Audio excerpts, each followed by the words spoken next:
জোরে বলা যাবে না সুবহানাল্লাহ। অতএব রাত্রে ঘুমাবার আগে, এখন হার্ট অ্যাটাক খুব বেশি হচ্ছে, বুঝতে পারলেন? রাত্রে 12টার সময় গোশ ভাত খেয়ে জুট করে সুস্থ মানুষ গেল, সকাল বেলায় শুনছি পটল তুলে বসে আছে।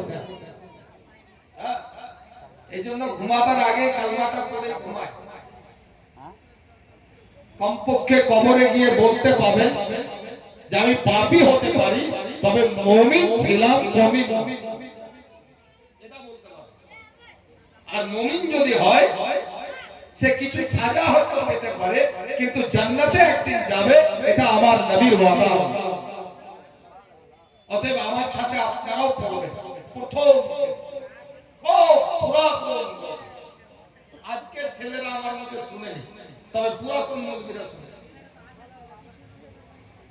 आसरा मेरे दिल का ला इलाहा इल्लल्लाह।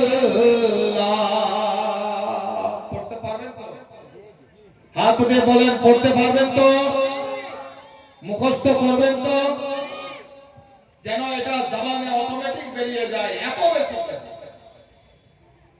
आसरा मेरे दिल का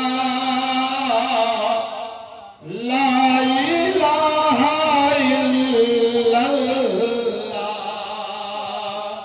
आसरा मेरे दिल का ला इलाहा इल्लल्लाह। आदम पैगंबर বলছেন, যখন আল্লাহ আমাকে রূহ দিলেন,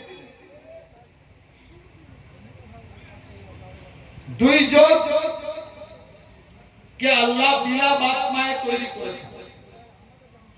বাপেরও দরকার পড়েনি, মায়েরও দরকার পড়েনি, কারণ আল্লাহ নিজের কুদরত দেখিয়েছেন যে আমি ইচ্ছা করলে বাপ মা তো দূর কিনা, বিনা বাপ মাতেও তৈরি করি।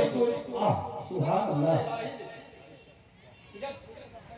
আদম পয়গম্বর যতক্ষণ রূহ ছিল না, ততক্ষণ তো আমি জানি না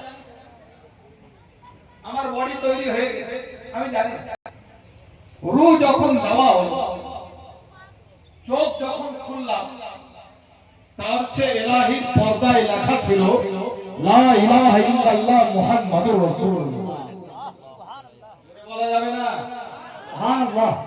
আদম পয়গম্বর আমার নবীর স্লোগান দিচ্ছেন, নূহ পয়গম্বর আমার নবীর স্লোগান দিচ্ছেন, ঈসা পয়গম্বর আমার নবীর স্লোগান দিচ্ছেন, मूसा পয়গম্বর আমার নবীর স্লোগান দিচ্ছেন, ইদ্রিস পয়গম্বর আমার নবীর স্লোগান দিচ্ছেন, ইউনূস পয়গম্বর আমার নবীর স্লোগান দিচ্ছেন। যত পয়গম্বর এসেছেন, আমরা অত ভাগ্যবান উম্মতি যে আমরা যে নবীর উম্মত, সেই নবীর স্লোগান আওয়াম তো দূর কিনা, পাবলিক তো দূর কিনা, অন্য কোনো মাখলুক তো দূর কিনা, যিনারা নিজে নবী নিজের উম্মতকে নিজের কালমা পড়াচ্ছেন,